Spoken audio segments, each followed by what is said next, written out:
Welcome to Hart, where we talk about games, movies, and video games, young and old. And today we're talking about Oscar-nominated The Ugly Stepsister. The only reason why I'm bringing up that it's Oscar-nominated is because this is kind of the time of year where I will watch Oscar movies after the fact. I don't know. Once it gets down to the time, I feel stressed out trying to cram them all in before the Oscars. So even though I've seen a bunch of them, to be honest, but not this one. I feel like I need the preferences for all my reviews, but if you're interested in this movie in any way, just go watch it. Don't even watch my review. Just do it. Going in blind, not knowing anything about it is pretty awesome. If you want to know like very bare minimum, there's subtitles, Cinderella. There you go. But it takes a very classic Cinderella story, The Glass Slipper, flips it on its head and gives us a new perspective from the ugly stepsister. And if you're familiar with the Brother Grimm version, I think it's called. Let me look that up really quick. Yeah, so the Brother Grimm version is where the stepsister cuts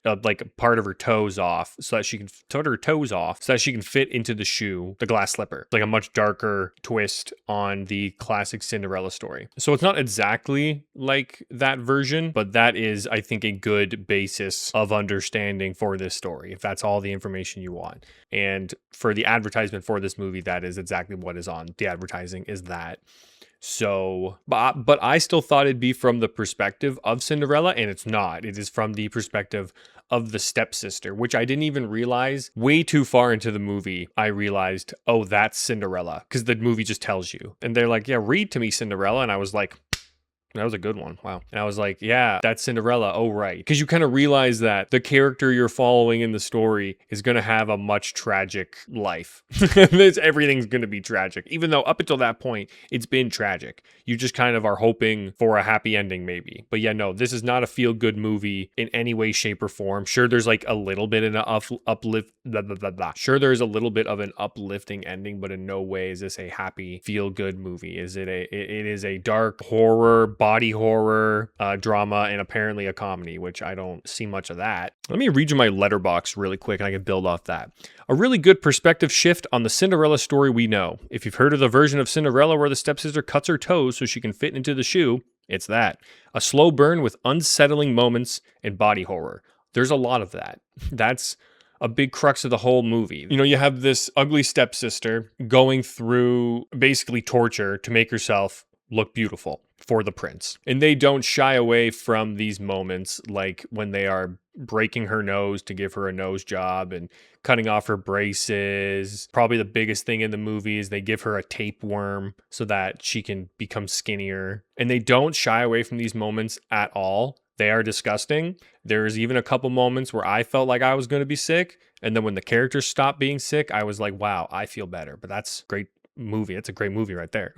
There are a couple parts in this movie that I think really stand out. Like there's a couple parts of dialogue that really encapsulate the whole movie. And the one, which was, I thought, very hopeful at the beginning, after Elvira has her like nose surgery, one of her teachers basically looks at her and says, you are doing to your outside what you already know is within. And that is a very brave thing. You should be very proud of yourself. And I thought that was just a beautiful line. And the way the film goes, like that line is almost like a hopeful line that kind of gets drained out by the other line of beauty is pain, which echoed a lot throughout this movie. Beauty is pain, pain is beauty. And really these just emphasize more the whole point of the movie, really. Beauty standards, extreme beauty standards, and what she will put herself through for that acceptance and for that prize in the end of the day, the prince in her eyes. Expect to see some drawn out scenes that'll make you genuinely squeam, but I also promise lots of beautiful imagery and an awesome score. The score, crazy. Yeah, and sometimes maybe that's where the comedy comes out. My friend and I are talking about it right now, and she also mentioned how like the tone is really funny because you'll have the imagery and the music, the colors, and then just the most unsettling, disturbing thing happening, and it's like, oh my god, why is this going? What is this? And yeah, I said it's not a feel-good movie though, so let the be your warning. My jaw dropped multiple times.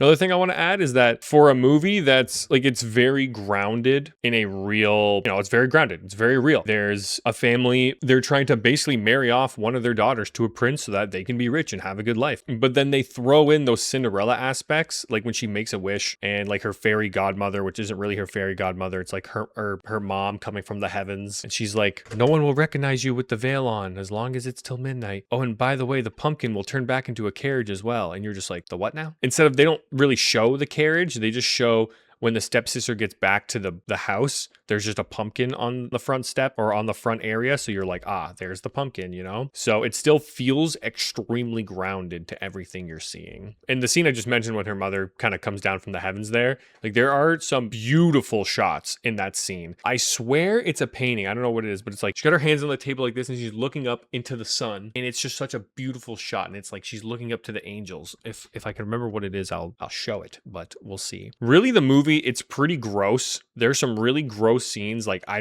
would not recommend this movie to like my mom. Like just from those scenes, she would not be able to get through. If you're not into body horror, stay away from this movie. Like it's pretty crazy. But it has a lot of beautiful shots. I really like the score and the imagery. Just the whole setting of the whole movie was really awesome. Some of the dialogue, like it's just so unsettling. And it works so well. It's a very slow burn of a movie with lots of jaw-dropping moments thrown in between. Not little things, they're all pretty bad. And you feel really bad for the main character, and then you realize it's just going to keep getting worse. It's not going to get better. This is not a Cinderella story. This is the ugly stepsister story, and it does not go well. And that's not even a spoiler. That's just all things you would know, right? But I guess I was so invested with the first bit of the movie that I kind of forgot. And then when they give you the reveal like that's Cinderella, I went, oh yeah, this movie's gonna hurt. And it did. So there's that. The movie is pretty gross, but pretty beautifully gross, I think. That's my review. I feel like it's a little short, but I guess I don't have much to say. I think the movie, I think I've kind of said everything I can say. Like I have a bunch of nitpicks, but that's just a bunch of technical stuff. So yeah, if you're looking for a good body horror movie that's, you know, based around a familiar story, The Ugly Stepsister is for you. And as always, we got a lot more where that came from my Bleach Rebirth of Souls playthrough, from my Resident Evil 9 playthrough, from my Resident Evil 9 review video, which is out now. But I got lots more where that came from, so please subscribe if you like this video, leave a like, leave a comment. It really does help. So until next time, good afternoon, good evening, and good night. Enjoy your day. We'll see y'all later. Peace.